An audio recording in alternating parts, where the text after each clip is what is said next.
theory, performance, rhythm, harmony, line and form, acoustics, notation, orchestration, timbre, neurology, and perception. These are the keys to understanding music. Hello, and welcome to Understanding Music. This series of videos, I hope, will help you understand what music is, as opposed to other series of videos that usually specify just on theory or just how to play an instrument or just how to train your ears. Having said this video is done parallel to some other videos that I have, one that is called Ear Training, which has a series of ear training videos, and eventually we'll get to that, and I will tell you to listen to those videos. And I have another set of videos called Music Stuff with Spock that gets into more esoteric elements of music that we either won't get into in this course or we won't get to for quite a while. I have 20 different topics prepared, and each one of them may take a few videos. We are going to start concentrating with the usual place, music theory. What a note is, how we conceptualize that, how we write them, how they are grouped in keys and chords and other types of structures.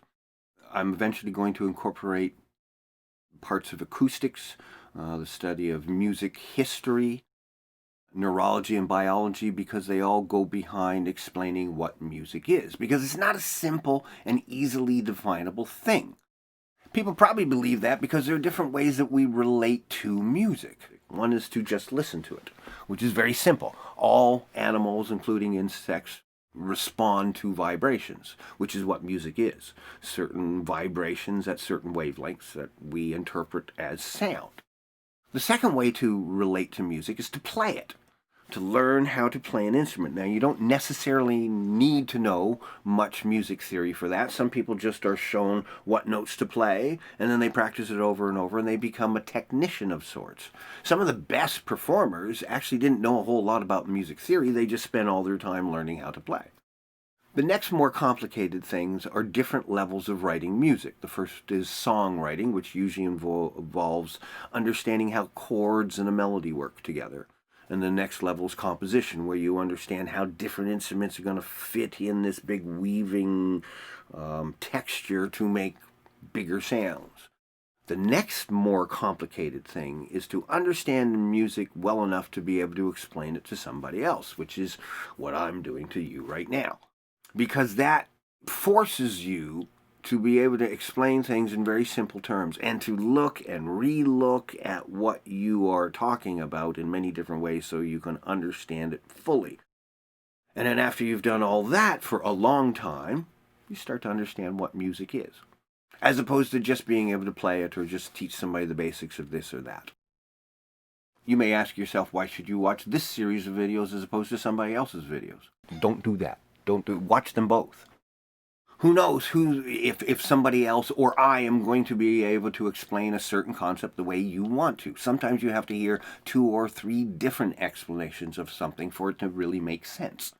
So it's a process. At first, some things may sound fantastic and confusing.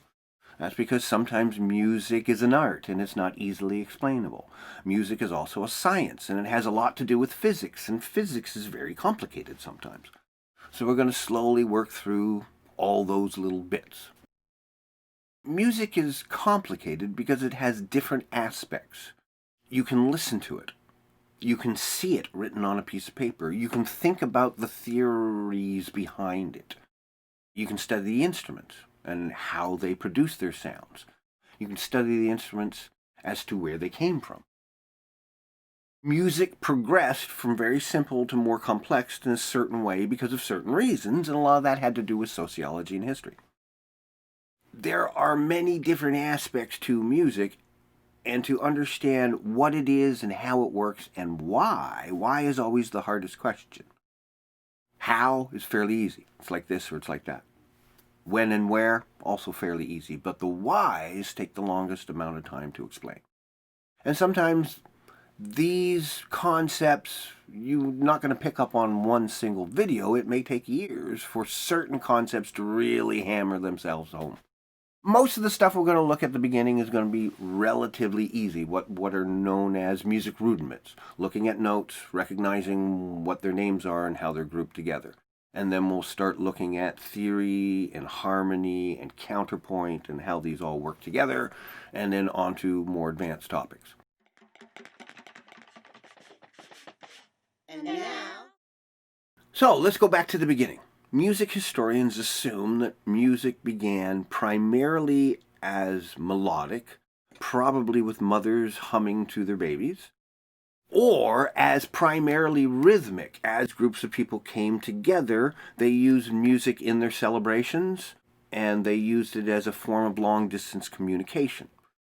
The study of music comes from the East, through the Greeks, to the Romans, and that is Western music, which is what we're going to be studying here in these videos, as opposed to East Indian music and Oriental music and certain African musics, which are conceptualized very differently. And I don't quite understand a lot of that, so I'm going to teach Western music, which comes to us by way of the Romans.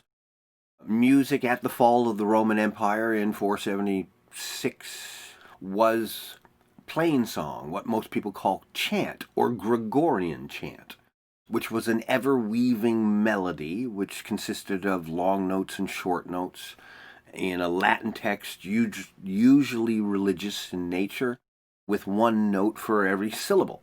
And every piece was different. There was no idea of song form. There weren't a lot of rules to writing music. There were long weaving melodies that you had to memorize, and the only way you learned music was in an oral tradition. One person would learn to sing a chant, and then they would teach it over weeks or months to someone else, and then two people could sing it, and then eventually that second person could teach somebody else. In 474 or 476, when the Roman Empire fell, it was taken over by the Roman Catholic Church, and they continued the tradition of chant as the proper music of the church. And there were two different kinds of musicians, those that did sacred music, and they did their work for the church. And then there were secular musicians, your average musician on the street. Unfortunately, none of that music survives because the tradition of writing music started with the church, and it started with church music. So secular music wasn't really written until about the 13th century. So all the stuff that was before that, if it wasn't passed down in this oral tradition, it was lost. Now, around 1,000 years ago, there were so many psalms that they couldn't keep track of them. And, the wrong person dies, and all of a sudden we miss 5 chants. And so they conscripted a Benedictine monk named Guido, who lived in the city of Arezzo, and we now know him as Guido d'Arezzo, and he became the first music teacher. He studied all the chants that had been written up to that time and noticed what they had in common and the differences, and came out with a suggestion of writing music on lines with little notes. And from 1024, which is when he didn't publish it, when he wrote his book, Micrologus, which was the very first book on how to teach music. And in that book, he explained the theories of music up until that point so far. So now they had a teaching guide and a way to write music. And from that point on, music started to explode. It started to get more and more complicated. And as music became more complicated, the notation system that Guido suggested started to adapt. And eventually we got different shapes of notes, and we had concepts of key signatures and time signatures, and we figured out what all the in-between notes were, and the whole works. And so now what we're going to do in this series is take a look at all those discoveries Guido came up with, how they turned into our modern concept of music, and how it is now generally perceived and therefore taught.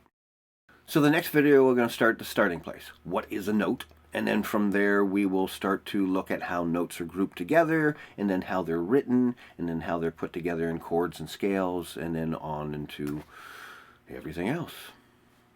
See you soon.